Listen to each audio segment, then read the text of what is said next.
They were the one bright spot in the Big East tonight because the Big East had a rough night. The conference is now 3-7. Is that why Val looked a little down, Ackerman, post-game? Obviously, a tough night for the commissioner of the Big East and a tough time right now for the Big East because they're 3-7 in the Big East Big 12 battle. 3-7. One more to go tomorrow night against Texas. Marquette will host Texas. Interesting game. It's the game of the night tomorrow. Guys, here's the stat at the moment on a conference that we thought could be the best in college basketball. It is not, the Big 12. UConn, Creighton, Marquette, and Villanova are 12-5 versus KenPom top 75 teams this season. Again, UConn, Creighton, Marquette, and Villanova are 12-5 against KenPom top 75. The rest of the Big East, the other 7 teams against KenPom top 75 teams, a record of 5 wins to 17 losses. How concerned are you about the conference? Outside of the top 3, I'm very concerned. I mean, look, you guys know how high I was on Providence coming in. That win over Wisconsin that they had at the start of the year is going to age very, very well. But I don't know how much else on the resume right now is aging well. Kansas State has not looked great. They took the loss to Kansas State. Their best win is over Georgia. Georgia has not necessarily looked great, although they had a nice win over Georgia Tech today. And then they went on the road, and they kind of got blitzed a little bit at Oklahoma. And, look, Oklahoma's good. They're a top 20 team for a reason. They're undefeated for a reason. I think that they have a chance to actually make a little bit of noise. That's probably a different conversation for a different day, but I'm worried about Providence. That was a team that was supposed to be top 6 in this league, right? Villanova. Whoa. And they lost Justin Moore to a knee thing. We'll see how long he's going to end up being out, but they have not been good. I think they are 4-5 on the year, 4-4 on the year. That's a bad sign. Xavier, too young, too banged up. They lost at home to Delaware. It's Nova 6-4. Yeah, it's just it's the Johnnies don't have anything. They have no meat in the bone, right? No. So that's the hard part. You thought you were going to go into league play with like 6 or 7 teams as resume wins. Now you're going in with like 3 or 4. 3. And those 3 are all teams that we want to talk about tier 1, tier A, whatever. Marquette, UConn, and Creighton are all going to be top 8 teams when things are all said and done. Right. So how many times are they going to lose to teams that aren't Marquette, Creighton, or UConn? They're going to need to. Like Villanova's going to need to knock out. But again, you look at it and you're like, all right, DePaul stinks. I mean, stinks. Stinks. One of the worst teams in Georgetown stinks. They're not good. No. They're not good. I'm shocked. But they're not good in year 1 of Cooley. I thought they'd be better. Not great, but maybe an NIT team. And the issue there is by February, they're going to pick off a team or 2. Right, right.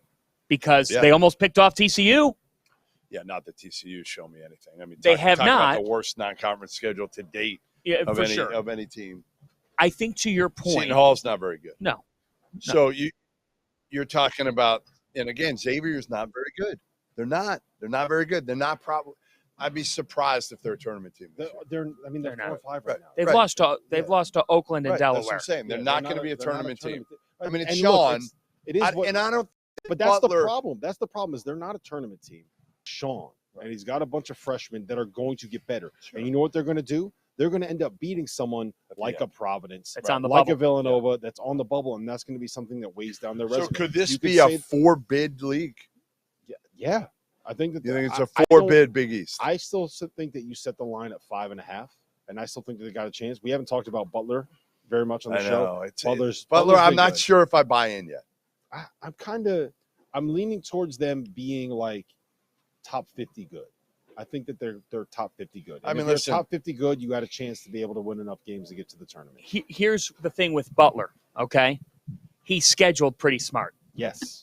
So if you take a look, and the net does this, you pointed this out yesterday, win accumulation is something that the net likes. Now, they beat Texas Tech in a thrilling game. You got to credit them for doing that.